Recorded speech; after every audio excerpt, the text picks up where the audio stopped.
नमस्कार, बहस लाइव में स्वागत है आपका। मैं हूं आपके साथ मेनका चौधरी। और महंगाई से अगर आप परेशान हैं तो अपने कलेजे को थोड़ा और मजबूत कर लीजिए, क्योंकि पेट्रोल की कीमत के साथ ही साथ खाने पीने की तमाम चीजों के दाम एक बार फिर से बढ़े हैं। महंगाई के इस दौर में सब्जियों से लेकर चावल दाल तक के दाम सुनकर आपको रोना आ जाता होगा। आम आदमी की इसी मुसीबत पर आज हम चर्चा करेंगे और जानने की कोशिश करेंगे कि आखिर अर्थशास्त्री प्रधानमंत्री को आम जनता के आंसू क्यों नहीं दिखाई दे रहे। बहस में हमारे साथ इस वक्त शामिल है पटना से अर्थशास्त्री नवल किशोर चौधरी जी। आपका बहुत बहुत स्वागत है चौधरी जी। और स्टूडियो में इस वक्त मेरे साथ हैं आर्थिक मामलों के जानकार मनोहर जी। मनोहर जी, आपका भी बहुत बहुत स्वागत है। तो हम चर्चा शुरू करें, लेकिन उससे पहले इस रिपोर्ट पर डालते हैं एक नजर। जेब जला रहा है पेट्रोल, सदमे में डाल रही है सब्जी, कड़वी हो चुकी है चीनी। आपके सामने ये सवाल और गहरा हो गया है कि आप क्या खाएंगे और क्या क्या छोड़ेंगे। सब्जियों की कीमतें सुनकर आपको गश आ सकता है। पिछले 15 महीनों में सब्जियों की कीमतें दोगुनी हो गई हैं। आलू खरीदना नहीं आसान तो प्याज को पाना हो गया है मुश्किल। टमाटर निकाल देगा आंसू। चीनी की कीमतें 7वें आसमान पर पहुंच चुकी हैं। ऐसे में चाय के प्याले से लेकर मीठी खीर तक आपके लिए दुर्लभ हो सकती है। आटा दाल के भाव आपके पसीने छुड़ाने को पहले से तैयार हैं। सरकार को कोसने के सिवा आम आदमी अब करे भी तो क्या करे।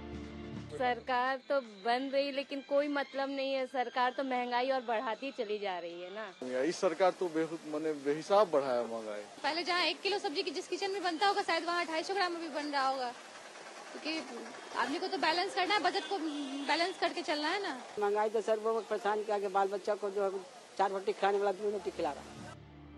उधर राष्ट्रपति चुनाव के बाद पेट्रोल की कीमत फिर बढ़ गई है। पेट्रोल महज पेट्रोल नहीं है, सियासत का एक बड़ा मसला भी है।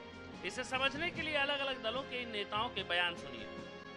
मैं इस चीज से सहमत हूँ कि चुनाव के जस्ट बाद अगर आप कीमत बढ़ाते हैं या घटाते हैं तो इससे सरकारों को बचना चाहिए। यही बिहार के अररिया में 67 रुपए में अपने बच्चों को बेच दिया रोटी के लिए। तो सरकार, मैं समझता हूँ कि इस पर गंभीरता से विचार करनी चाहिए और पेट्रोलियम पदार्थ की कीमत में जो वृद्धि होती है आए दिन, उस पर नियंत्रण करना चाहिए और आम लोगों को राहत देनी चाहिए। जब अंतर्राष्ट्रीय मार्केट में जब रेट बढ़े तो बढ़ाने का एक औचित्य होता है। आज अंतर्राष्ट्रीय मार्केट में रेट एकदम कम है, फिर इनको बढ़ाना, इसका मतलब है कि आर्थिक प्रबंधन और अर्थव्यवस्था की जो संचालन पद्धति है यूपीए सरकार की, वो सामाजिक और आम गरीबों के हित में नहीं बल्कि चंद मुट्ठी व लोगों के हित में ये कांग्रेस की पार्टी की सरकार की है। महंगाई सारे रिकॉर्ड तोड़ रही है। अर्थशास्त्र के माहिर पीएम का सारा अर्थशास्त्र महंगाई के सामने फेल हो रहा है। अब जबकि मानसून भी दगा दे चुका है, तो आने वाले दिनों में महंगाई के ये आंकड़े कहां जाएंगे, इसकी कल्पना भी अभी से आपको डराएगी। तो चुनाव खत्म, बढ़ गई कीमतें, निकल गई लोगों की जान और शुरू हुई सियासी जुबानी जंग। लेकिन आम लोग बार बार यही कह रहे हैं कि कब तक बढ़ती रहेंगी कीमतें, कब तक होती रहेगी परेशानी और कब तक लोग इसी तरीके से ठगे जाते रहेंगे। हर चुनाव के बाद क्यों बढ़ती है कीमतें। और बस अब तो आम लोगों की जुबान से सरकार के लिए यही निकलता है कि मतलब निकल गया तो पहचानते नहीं और अब यूं जा रहे हैं जैसे कि जानते ही नहीं। कैमरा विकी के साथ रजनीश सिन्हा, महुआ न्यूज, पटना। तो महंगाई वो बोझ है जो दिनों दिन बढ़ता ही जा रहा है। लोग परेशान हैं, कमर टूट चुकी है लोगों की, लेकिन इस समस्या का समाधान नहीं निकल रहा। और केंद्र सरकार हो या राज्य सरकारें हो, आम जनता को राहत कोई भी सरकार पहुंचा नहीं पा रही है।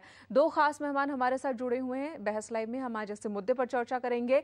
सबसे पहले हम मनोहर जी के पास चलते हैं। मनोहर जी, आपसे जानना चाहेंगे, आखिर ऐसी क्या वजह है महंगाई लगातार बढ़ती जा रही है और आम जनता तो अब ये बोलना भूल गई है कि ये सोचना भूल गई है कि दाम कभी कम भी होंगे।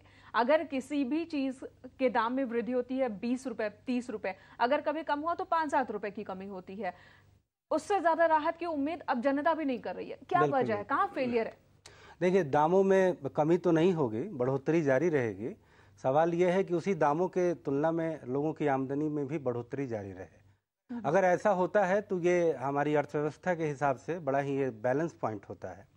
हम देखें पिछले सालों में तो देश के कई लोगों के जीवन स्तर में बढ़ोतरी हुई है महंगाई के बावजूद, चूंकि आमदनी भी उसी तरीके से बढ़ी है। और वो ऑर्गेनाइज्ड क्लास जिसका जो उसका जो वेतनमान है सीधे सीधे प्राइस इंडेक्स से जुड़ा हुआ है, उन पर तो इसका असर ज़्यादा नहीं पड़ता, लेकिन जो इनफॉर्मल सेक्टर के लोग हैं जो कि ऑर्गेनाइज्ड नहीं हैं, वो सीधे सीधे इसकी चपेट में आते हैं। लेकिन चूंकि महंगाई पेट्रोल की कीमतों के जरिए या एग्रीकल्चर प्रोडक्ट की सप्लाई में कमी के जरिए जो ये लगातार 3-4 सालों से जो आंख मिचौनी का खेल खेल रही है, इसका हल ढूंढने के लिए हमें अपने फंडामेंटल को करेक्ट करना होगा। हम ये नहीं चाहते हैं कि महंगाई पर लोग रोना रोते रहें और इस पर सब्जेक्टिव विश्लेषण हो। बिल्कुल, इसका हमें ऑब्जेक्टिव निदान ढूंढना पड़ेगा। और इसमें अगर हम बड़े लेवल की बात करें, इन्फ्लेशन कंट्रोल करने की बात करें, तो देश का जो फिस्कल डेफिसिट है, जो कि 2009 के इलेक्शन में एक पॉपुलिस्ट इलेक्शन लड़ने के फिराक में इस गवर्नमेंट ने 3 ऐसे डिसीजन लिए, किसानों की कर्ज माफी, नरेगा जैसे योजना का लागू होना और तीसरा छठे वेतन आयोग की अनुशंसा को लागू करना। ये देश की इकोनॉमी पर ऐसा बोझ डाल गया कि देश का वित्तीय घाटा 4.5% से बढ़कर 6.5% हो गया।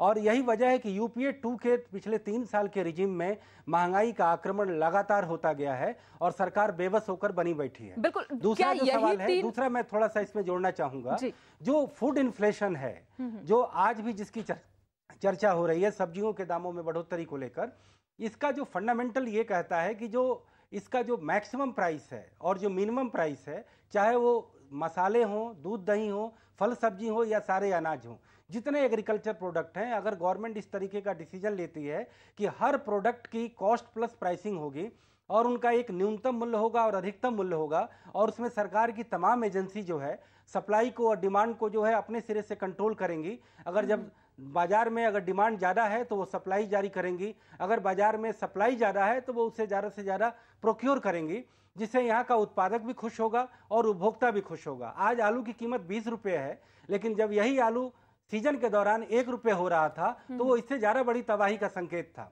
बिल्कुल, सड़कों पे आलू फेंके जा रहे थे, सड़ रहे थे आलू। और पेट्रोल कीमतों का जहां तक सवाल है, तो इस पर जो लगातार जो चर्चा होती है, मैं ये कहता हूं कि सरकार लोगों को आंखों पर धूल न झोंके कि वो चुनाव के वक्त जो है कीमतों में कमी करती है और बाकी समय में कीमतें बढ़ाती है, और उसके लिए बहाना ये बनाती है कि रुपए का मूल्य गिर रहा है। वो ये बहाना ये बनाती है कि अंतर्राष्ट्रीय बाजार में जो है कच्चे तेल की कीमत बढ़ रही है। कभी क्रूड ऑयल के महंगे होने की बात होती है, कभी रुपए के गिरने की बात होती है। जी। और आपने जो 3 वजहें बताई, सिर्फ यही 3 वजहें हैं या और भी कई सारे कारक हैं महंगाई के लगातार बढ़ते रहने की? इस पर भी हम चर्चा कर रहे हैं। हमारे साथ नवल किशोर जी मौजूद हैं पटना से।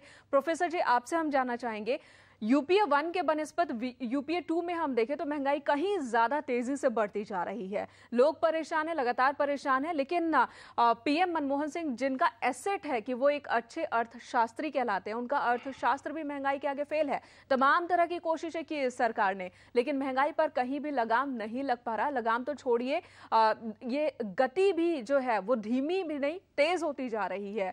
कहाँ फेलियर है, आप क्या कहेंगे?